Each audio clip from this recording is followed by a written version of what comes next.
to steal an awful phrase, it's not your grandmother's meth anymore. It's a whole new meth, and the meth is yeah. It's worse. The things they're mixing it with now it's way worse. The symptoms we see are way worse. The mental health impairment that we see as a result of meth use is significantly worse, and its effects last longer.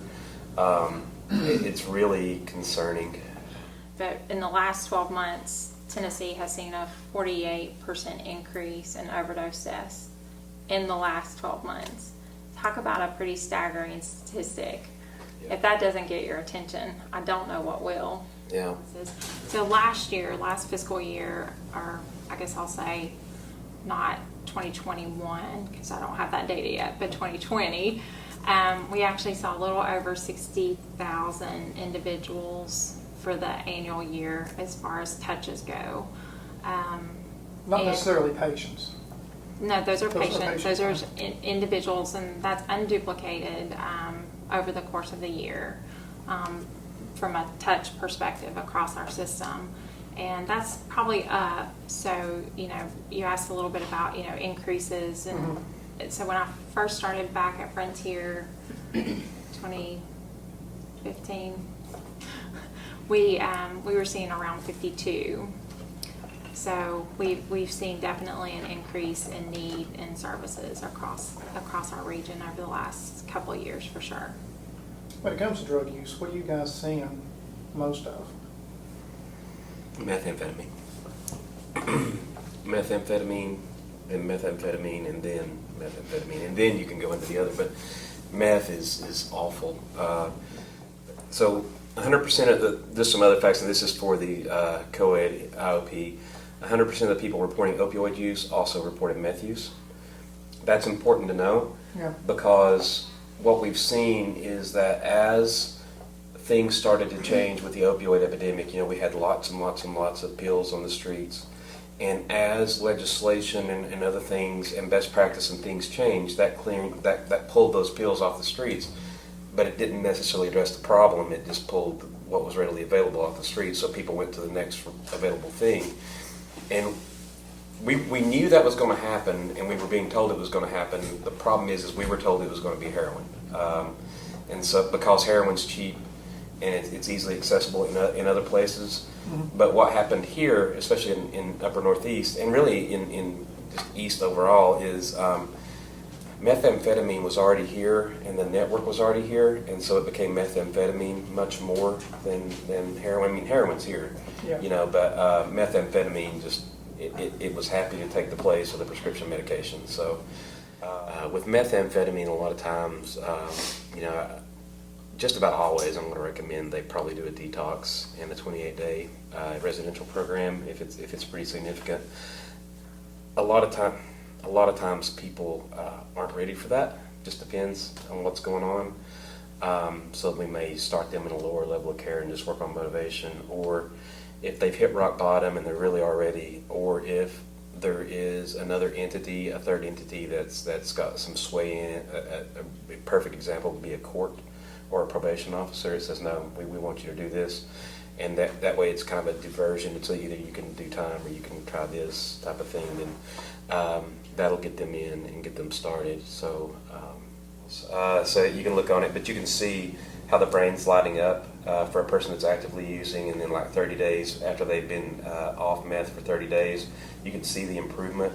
And then like at 90 days, you can see the improvement, and then at 1 year, you can see the improvement. So it's a very long journey to get the brain back to where it's able to deal with complex things. And if you see people with problems with substance use and you see them behaving in ways that don't make sense to you, it's because the part of the brain that makes those decisions isn't on. It's turned off right now. So it's kind of like going into a factory and just randomly switching off half the switches and expecting it to still run. Well, one thing that we have learned is that hope is very important, and a piece of hope is that first paycheck that you get, and being able to pay your own rent, being able to buy your own food and groceries. So some of those that leads you to say, okay, I'm going down that road, and it's the simple small steps that you can make towards that continue that hope. So the more we're able to equip people with the tools to have to kind of help wrap around those services and understand it as they're kind of going through this process, the better we'll enable those individuals to be successful in the communities and to keep them in recovery. Because the first time that they, all cylinders weren't firing and they do something and, they get in trouble, that leads back to that negative thought processes and them turning back to some negative behaviors or unhealthy behaviors versus the coping, the healthy behaviors that they've learned through treatment. Well, we actually, and not just myself, because I'm just one person with one perspective or one viewpoint, but we collectively got a group of key stakeholders together to really look at what we were seeing and some individuals that are on the front lines really seeing. And so we put together what we felt like was good recommendations to really help, at the end of the day, how do we really impact this addiction in our region? Prevention was number one.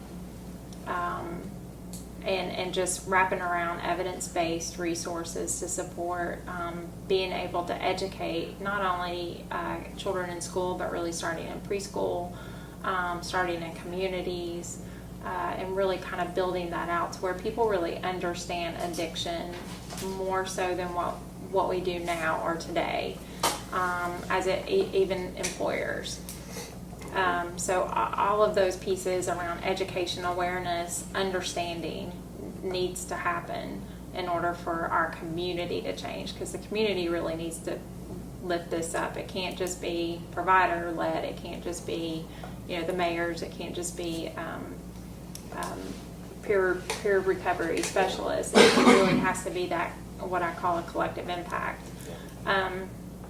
The second piece, and again, this is something that was recommended from the group, and that was just a longer term treatment option, especially for those who are incarcerated.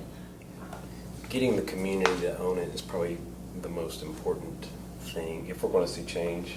And to be fair to the community's moved a great deal. It's not like they've been stagnant, but there's still a lot of work to do. But I couldn't agree more. The community has to own it, and when and the grassroots pieces will be the key pieces. I think our role is going to be to support and educate and whatever else we can. But it's treat when we can, and there's just so many things that they have to do.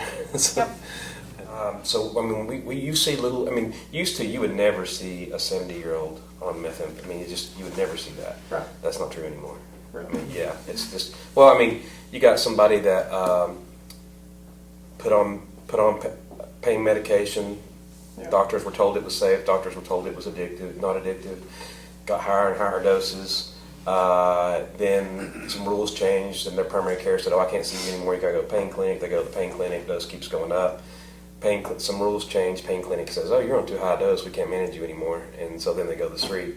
And then families are, "Well, here's some of this, and here's some of that, or here's this," and then all of a sudden, we're sitting at the methadone clinic, and you're seeing someone with chronic pain who's never broke a law, and all of a sudden they're on methamphetamine coming in seeking help. So, I don't think anybody decided, that they wanted to be an addict when they grew up. But there's a lot of people out there that really feel like that, if you're an addict, you chose that path. And so there's still a lot of blame and a lot of just misunderstanding around that. So I think really just helping employers kind of understand that and understanding some of the differences and challenges around that, helping that individual that's employed there understand what their triggers are.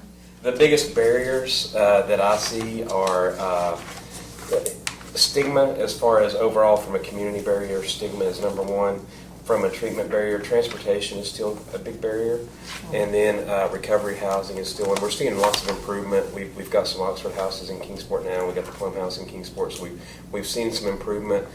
Housing for people who are receiving medication-assisted treatment is still a giant need, so that's a big one. So that hopefully kind of from a treatment perspective, transport. We have, one of the blessings that we've gotten from the pandemic is we've been able to expand and get permissions and just do better with teletreatment, so televideo groups, we were already doing telepsychiatry, but we can now do therapy individual, we can do group therapy. We have what we call hybrid groups where some people come in person, some are on video on a big screen TV there. So we've increased access like that. There's some people that have access treatment that would have never done so otherwise. So that's been pretty neat. Trying to figure out how to manage all that. We're still in the middle of all that, but there's lots and lots of papers and research coming out about that and how it's going to, where it's going to look like in the future. One other thing that we didn't talk about that we probably is one of the most important things you want to mention is that the way people access treatment, where when they decide to access treatment, money should never ever be a barrier for that. So we're able, we can take insurance and we can take, Medicare, Medicaid, things like that. We can take all that. But if you don't have insurance or if you're underinsured, we have grants available that can cover and fill gaps. Or if you're not covered at all, your treatment's probably going to be free. And so Don't let money stand in the way. Don't Yeah. like not It's having huge. money. Yeah. It's huge, right Yeah. there. Yeah, so when you put the message out to people, and it's not, other people too, as you guys do this project, just make sure people hear that there are plenty of grants out there that can help people get care, not just with us, but like Families Free, Over Mountain, CCS, Everywhere. wherever, but make sure people, and because a lot of times, we're making sure like the family members hear it and the people who need it hear it and the community hears it. So, the more people say, I don't think cost is going to be a barrier because, like if you're like me, it's like, you got something medical needing done, but it's going to cost $20,000. I'm like, well, it'll be all right. So that's not the case. So please Sure. pass that message out. Yes. Don't let that be a barrier.